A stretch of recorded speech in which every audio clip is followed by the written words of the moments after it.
Hello students, welcome to Nobly. Last video में हमने जो है लिस्ट के बारे में पढ़ा था यहाँ पे कि हम लिस्ट कैसे अप्लाई कर सकते हैं। और आज जो है हम पढ़ने वाले हैं टेक्स्ट प्रॉपर्टीज कि टेक्स्ट पे आप कौन कौन सी प्रॉपर्टीज अप्लाई कर सकते हो। तो सभी प्रॉपर्टीज हम देखेंगे आज। तो यहाँ पे देखो हमारे पास क्या है, टेक्स्ट अलाइन है कि टेक्स्ट को हम अगर हमें लेफ्ट राइट और सेंटर अलाइन करना है तो हम टेक्स्ट अलाइन का प्रयोग करेंगे। यहाँ पे हमारे पास टेक्स्ट इंडेंट है कि अगर मुझे सबसे पहली लाइन में, अगर आपके पास कोई पैराग्राफ है, पैराग्राफ की जो फर्स्ट लाइन है टेक्स्ट इंडेंट से उसमें हम स्पेस दे सकते हैं। इसको हम देखेंगे करके कैसा होगा। ये लाइन हाइट है हमारे पास कि अगर हमारे पास लाइंस हैं उनके बीच में आपको गैप देना है तो आप लाइन हाइट का प्रयोग कर सकते हो, तो लाइन की हाइट जो है इंक्रीज हो जाएगी। देखेंगे इसको भी। हमारे पास लेटर स्पेसिंग है कि लेटर के बीच में स्पेस देना हो। वर्ड स्पेसिंग भी होता है कि वर्ड के बीच में स्पेस देना हो।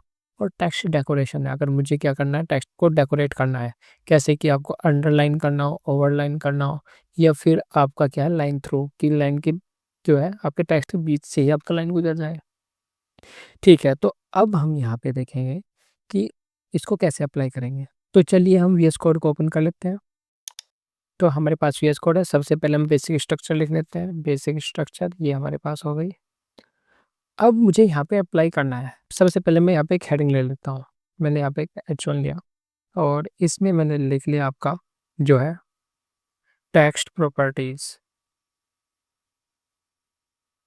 टेक्स्ट प्रॉपर्टीज तो यहाँ पे हम लिख दें, एक पैराग्राफ ले लेते हैं, पैराग्राफ, और इसमें लिख लेते हैं आपका, और यहाँ पे लगभग हम कुछ 400 वर्ड्स ले लेते हैं।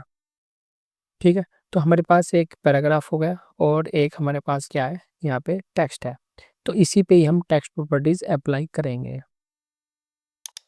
तो चलिए अप्लाई करते हैं। हम जो है यहाँ पे स्टाइल का यूज करते हैं और सबसे पहले हमारे क्या टेक्स्ट अलाइन है। तो टेक्स्ट अलाइनमेंट हम यहाँ पे प्रयोग करके देखेंगे H1 पे। मैं वो लाइव कर देता हूँ ताकि आप इसे लाइव देख सको। तो ये हमारा कुछ ऐसा दिखाई दे रहा है। मैंने इसको एक साइड में यहाँ पे रख लिया। अब यहाँ पे अगर मैं H1 को यहाँ पे क्या करना चाहते हैं, अलाइन, तो यहाँ पे आप क्या लिखेंगे, टेक्स्ट अलाइन।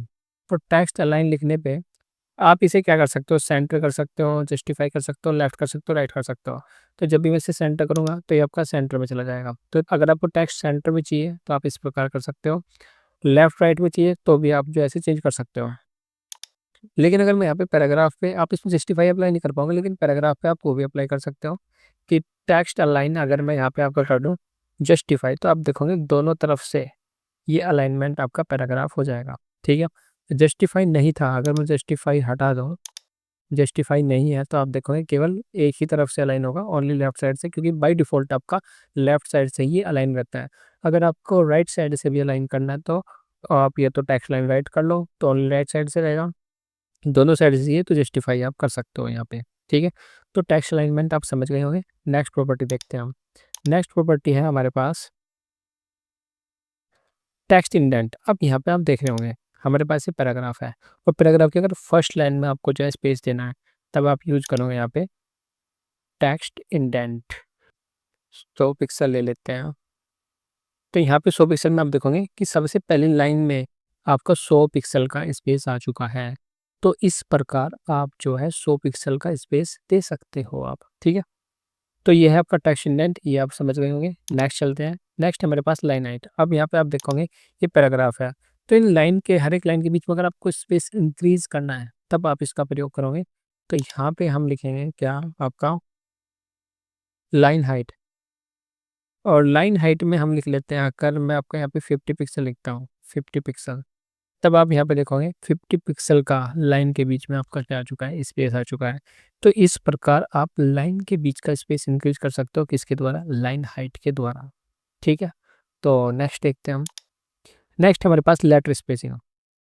अभी जितने भी लेटर्स हैं इनके बीच में अगर आपको स्पेस बढ़ाना है तो आप लिखोगे लेटर स्पेसिंग। और लेटर स्पेसिंग अगर मैं यहाँ पे लिख देता हूँ 10 पिक्सल, तो 10 पिक्सल पे आप देखोगे हर एक लेटर के बीच में आपका 10 पिक्सल का स्पेस दिखाई देगा। तो यहाँ पे जितना भी स्पेस करना है, अगर मैं इसको बंद करता हूँ तो ये कुछ इस प्रकार दिखाई देंगे। ठीक है, और अगर हम इसे 0 करते हैं तो ये कुछ इस प्रकार दिखाई देंगे। ठीक है, तो जितना भी आपको ठीक लगे आप उतना स्पेस इसके बीच में रख सकते हो। जैसे लेटर स्पेसिंग है, ऐसे ही हमारे पास वर्ड स्पेसिंग भी होता है, वर्ड स्पेसिंग। तो यहाँ पे मैं अगर यहाँ पे रख लूँ आपका 100 पिक्सल, हर एक वर्ड के बीच में स्पेस रहेगा, तो 100 पिक्सल हर एक वर्ड के बीच में आपका स्पेस रहेगा। तो यहाँ पे आप वर्ड के बीच में स्पेस चाहते हो तो वो भी आप यहाँ पे कर पाओगे। ठीक है, तो ये हो गया हमारा। नेक्स्ट है हमारे पास टेक्स्ट डेकोरेशन।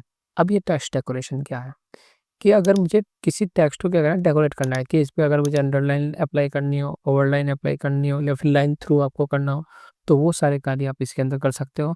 अगर यहाँ पे हम लिखते हैं टेक्स्ट डेकोरेशन, और टेक्स्ट डेकोरेशन में कर देता हूँ यहाँ पे आपका ओवरलाइन। अगर ओवरलाइन करेंगे तो सभी टेक्स्ट के जितनी भी आपकी लाइन है, सभी लाइन के ऊपर आपको आपको ओवरलाइन देखने को मिलेगी।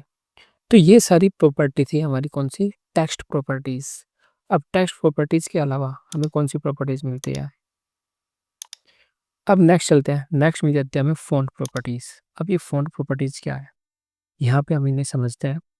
देखो, हम फ़ॉन्ट पे क्या क्या चीज़ें अप्लाई कर सकते हैं। सबसे पहला मेरे पास फ़ॉन्ट फैमिली। ये फ़ॉन्ट फैमिली क्या होता है, अगर आपने टेक्स्ट को स्टाइल में लिखना है आपको, तब आप यूज़ करेंगे फ़ॉन्ट फैमिली का। और यहाँ पे कुछ बाय डिफ़ॉल्ट आपकी ये फ़ॉन्ट फैमिली मिल जाती है, लेकिन इसके अलावा हम कस्टम फ़ॉन्ट फैमिली लगा सकते हैं, या फिर सिस्टम के अंदर जो फ़ॉन्ट फैमिली यूज़ हुई है वो लगाना है, तब सिस्टम यूआई का प्रयोग कर सकते हो आप। तो इसको अप्लाई करके देखते हैं फ़ॉन्ट फैमिली को। मैं फ़िलहाल ये सभी हटा देता हूँ यहाँ पे, जो हमने इस पे किया। अब यहाँ पे फ़ॉन्ट फैमिली अप्लाई करेंगे। जैसे अगर मैं यहाँ पे लिखूँगा फ़ॉन्ट फैमिली, तो ये आ जाएगा फ़ॉन्ट फैमिली। अब देखो यहाँ पे, यहाँ से आपको सारी फ़ॉन्ट फैमिलीज़ आपको मिलेगी। तो जो भी आप सेलेक्ट करना चाहते हो, यहाँ पे डायरेक्टली क्लिक करोगे और वही अप्लाई आपके पास हो जाएगी। जैसे कि अगर मैं इस पे क्लिक करूँगा, तो यहाँ पे देखो आपका फ़ॉन्ट का स्टाइल आपका चेंज हो चुका है। ठीक है? इसके अलावा अगर आपको एरियल करनी है, तो आप एरियल पे क्लिक करोगे, ये क्या हो जाएगी, आपकी एरियल हो जाएगी। तो इस प्रकार आप अलग-अलग फ़ॉन्ट जो है आप लगा सकते हो, अलग-अलग स्टाइल आप लगा पाओगे। लेकिन अगर आपको कस्टम फ़ॉन्ट फैमिली अप्लाई करनी है, तब आप क्या करोगे? ठीक है? तो ये आप जो है ध्यान से देखो। मैं एक न्यू टैब ले लेता हूँ और उसमें आप सर्च करोगे Google font, Google fonts. Google fonts search करने के बाद आपके पास सबसे पहली वेबसाइट आ जाएगी ये, गूगल फ़ॉन्ट्स। तो यहाँ से आप अपनी मनपसंद के फ़ॉन्ट से अप्लाई कर सकते हो। कैसे करेंगे देखते हैं। ओपन होने के बाद ये कुछ ऐसी दिखाई देगी और यहाँ पे आपको अलग-अलग टाइप के फ़ॉन्ट स्टाइल दिखाई देंगे। तो यहाँ पे आपको जो भी पसंद हो, वो अप्लाई कर सकते हो आप अपने टेक्स्ट पे। तो हम कोई फ़ॉन्ट अप्लाई करके देखते हैं, कोई यूनिक सा, ताकि आपको अच्छे से जो है दिखाई दे। तो हम यहाँ पे ले लेते हैं आपका, ठीक है, हम ये वाले फ़ॉन्ट स्टाइल देखते हैं। ये कुछ अलग से है, ताकि आपको पता लगे कि हाँ, कुछ अप्लाई हुआ है। तो हम इस पे क्लिक करते हैं। क्लिक करने के बाद आपको क्या करना है, यहाँ पे आप ध्यान से देखोगे। आपको यहाँ पे क्या करना है, गेट फ़ॉन्ट पे क्लिक करना है। गेट फ़ॉन्ट पे जैसे आप क्लिक करोगे, यहाँ पे आपको ऑप्शन मिलेगा गेट एम्बेडेड कोड, और आप इस पे क्लिक करोगे। और गेट एम्बेडेड कोड पे क्लिक करने के बाद आपके पास ये 2 चीज़ें आएगी, इनको ध्यान से देखना आपको। यहाँ पे जितने भी ये आपके लिंक्स हैं, ये आपको हेड सेक्शन में पेस्ट कर देना है। इसे कॉपी कर लो यहाँ से। कॉपी करने के बाद आप इसे हेड सेक्शन में, यहाँ पे मैंने इसको पेस्ट कर दिया। ये आपके पेस्ट हो चुके हैं, क्योंकि इनके बिना आपके फ़ॉन्ट अप्लाई नहीं होंगे। अब आपको जो ये फ़ॉन्ट फैमिली है, इनको जो है कॉपी कर लेना है। यहाँ से इन्हें कॉपी कर लो और यहाँ पे आप जिसमें भी अप्लाई करना चाहते हो, अब देखो हमारे पास कुछ इस प्रकार के हैं। और जब मैं इसमें अप्लाई करूँगा, कंट्रोल वी, मैंने इसको अप्लाई कर दिया। और अप्लाई करने के बाद ये हमारे कुछ इस प्रकार के दिखाई देंगे। ये देखो, चेंज हो चुके हैं आपके सारे फ़ॉन्ट्स। तो इस प्रकार आप किसी भी टाइप का फ़ॉन्ट आप अप्लाई कर सकते हो। जितने भी आपको यहाँ पे इस वेबसाइट पे मिलेंगे, आप इस पे अप्लाई कर पाओगे। ठीक है? तो ये तरीका है आप कस्टम फ़ॉन्ट लगाने का। ठीक है? हम और देखते हैं इसमें प्रॉपर्टीज़ को। अब यहाँ पे आप देखोगे, नेक्स्ट हमारे पास फ़ॉन्ट स्टाइल। फ़ॉन्ट स्टाइल में क्या, आप नॉर्मल है, नॉर्मल तो बाय डिफ़ॉल्ट आपका रहता ही है। आप इसे इटैलिक कर सकते हो, ओब्लिक कर सकते हो। ठीक है? तो ये हम करके देख लेते हैं फ़ॉन्ट स्टाइल। इसको मैं हटा देता हूँ फिलहाल। और यहाँ पे यूज़ करते हैं हम फ़ॉन्ट स्टाइल और font font style. Font style के अंदर हम क्या करेंगे, आपका इसे नॉर्मल कर सकते हो, ओब्लिक कर सकते हैं, इटैलिक कर सकते हैं।